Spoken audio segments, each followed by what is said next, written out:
Em nome do Pai, do Filho e do Espírito Santo. Amém. Palavra da salvação. A palavra de Deus é viva e eficaz. Ela tem força de transformação. Diz o profeta Isaías que assim como a chuva e a neve caem do céu e para lá não voltam, antes de fazer germinar, fecundar a semente na terra e produzir frutos, assim também a palavra de Deus não volta para ele sem cumprir os efeitos que devem ser cumpridos. Por isso vamos permitir, meu irmão e minha irmã, que a palavra de Deus caia no solo do nosso coração. Sempre temos esta oportunidade de diariamente acolher aquilo que o Senhor quer falar a cada um de nós. Abra o seu coração, escute o que o Senhor tem a te dizer no dia de hoje através da sua palavra.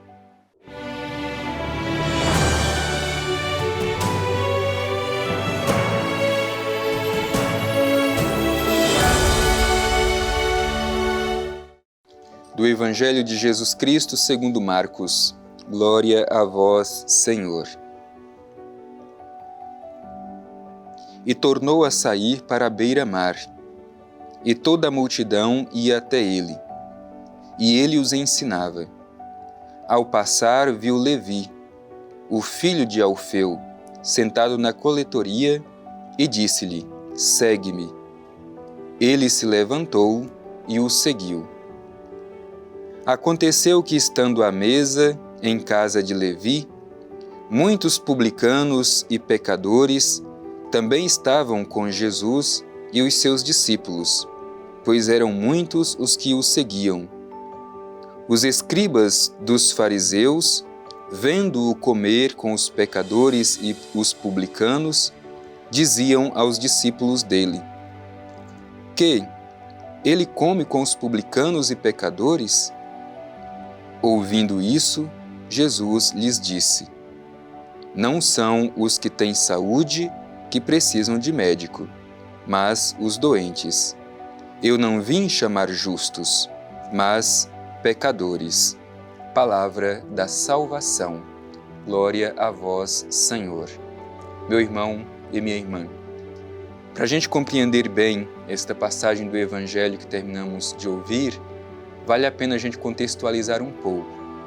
Jesus iniciou o seu ministério, começa a realizar as suas curas, a libertar as pessoas que estão possuídas por espíritos maus.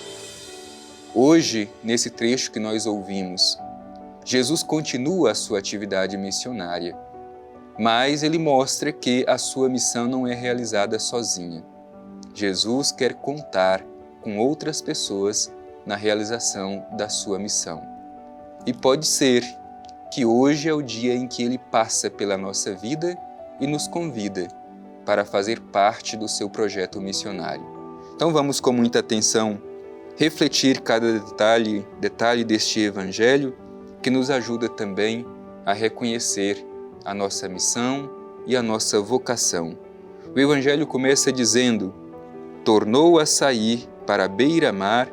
Aliás, é comum ver Jesus ali na beira do mar, juntamente com aquelas pessoas que estão realizando as suas atividades do dia a dia, os pescadores, os cobradores de impostos, as pessoas que estão nas suas atividades comuns. É ali que Jesus realiza a sua missão.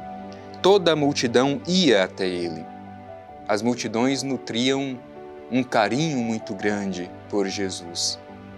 A multidão era desejosa de ouvir o ensinamento de Jesus, porque de fato as palavras de Jesus animavam o coração das multidões. Por isso, acorriam até Jesus.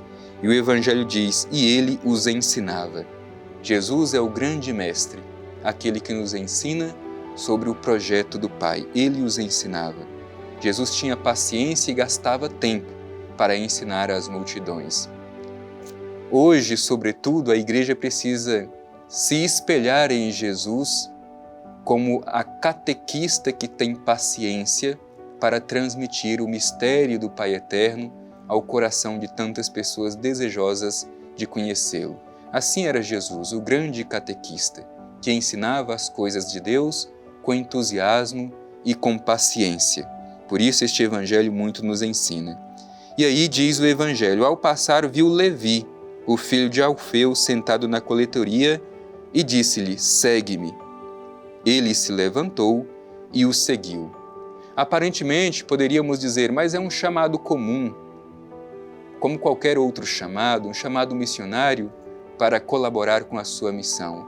É verdade, mas este chamado certamente causou muito escândalo para muitos naquela época. Jesus chama Levi, e o Evangelho não tem escrúpulo de dizer que Levi era cobrador de imposto, estava sentado na coletoria. E como nós sabemos, e tantas outras vezes, o próprio Evangelho mostra, os cobradores de impostos eram vistos com preconceito. O povo de Israel não gostava dos cobradores de impostos. Primeiro, porque eles realizavam um trabalho de cobrar as taxas que já eram muito altas, impostas pelo império. E segundo, porque dizem os estudiosos que os cobradores de impostos às vezes cobravam além daquilo que já era a taxa estipulada pelo império, que já era uma taxa pesada. Por isso, não se gostava de cobradores de impostos e eram tratados como pecadores públicos e indignos das coisas de Deus. Imaginem o escândalo para as pessoas ver Jesus, o Filho de Deus, o Messias, chamar para ser seu companheiro, seu discípulo, um cobrador de imposto. É isso que aconteceu e é isso que o Evangelho diz. E mais do que isso, este homem cobrador de impostos, à medida em que Jesus o chama, ele levanta-se e começa a seguir Jesus. Deixa o que estava fazendo e começa a seguir Jesus. Muitas vezes nós desacreditamos na possibilidade de mudança de vida das pessoas, na possibilidade de conversão. Jesus não. Jesus acredita na mudança de vida das pessoas. Por isso ele chama Levi, mesmo sendo cobrador de imposto. E Levi muda a sua vida a partir do chamado de Jesus. Ora, nós também somos chamados por Jesus. O que conta não é onde nós estamos, mas a nossa coragem de nos dispor a mudar de vida para seguir Jesus. Isto é, o que seremos a partir da resposta que nós damos a Jesus. E o Evangelho continua dizendo: aconteceu que, estando à mesa em casa de Levi, muitos publicanos e pecadores também estavam com Jesus e os seus discípulos, pois eram muitos os que o seguiam. E aí os escribas e fariseus aparecem em cena, justamente para contrapor esta atitude de Jesus de se sentar com os pecadores e publicanos. E questionam: por que ele come com os publicanos e pecadores?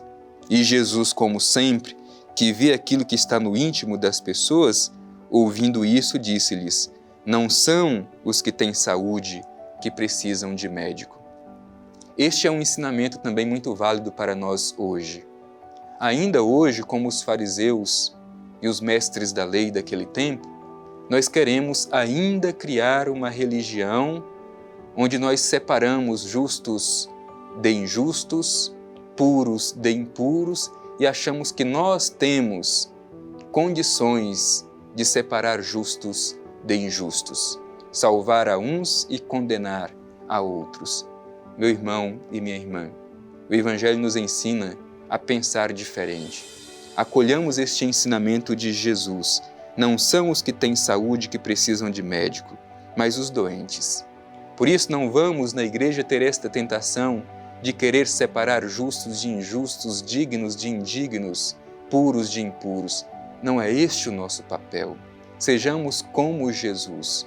Não são os sadios que precisam de médico, mas os doentes.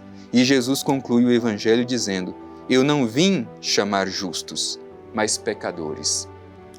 A nossa experiência religiosa deve ser aberta, assim como nos ensina Jesus. Pecadores chamados à conversão. Assim como foi Levi naquele tempo, hoje é cada um de nós. Pecadores, no entanto chamados por Jesus.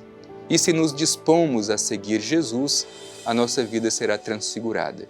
Repito, Não é o ponto de partida onde nós estamos que realmente conta, mas o que de fato nós nos dispomos a ser à medida em que decidimos seguir Jesus. A conversão é possível e Jesus crê e por isso nos chama a colaborar com Ele na sua missão. Teremos coragem de dizer sim, como disse Levi, ou não? Deixemos que a palavra de Deus nos provoque no dia de hoje.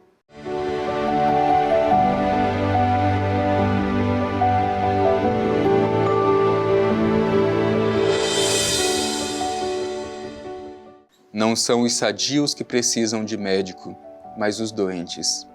Eu não vim para chamar justos, mas os pecadores.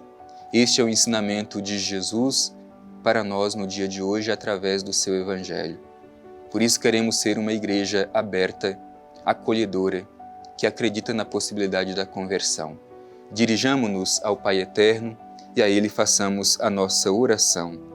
Pai Eterno, no dia de hoje, te pedimos a graça de ter um coração bom, capaz de reconhecer o chamado do Teu Filho Jesus. E apesar de nossa fragilidade, apesar de nossos pecados, que tenhamos a coragem de dizer sim. E uma vez dizendo sim ao chamado de Teu Filho Jesus, que a nossa vida seja transformada pela Sua graça. Obrigado, Pai Eterno, por esta palavra de encorajamento. Que os nossos corações sejam abrasados pelo amor de Teu Filho Jesus. Assim seja. Amém. O Senhor esteja convosco, Ele está no meio de nós. Abençoe-vos o Deus Todo-Poderoso, Pai, Filho e Espírito Santo. Amém.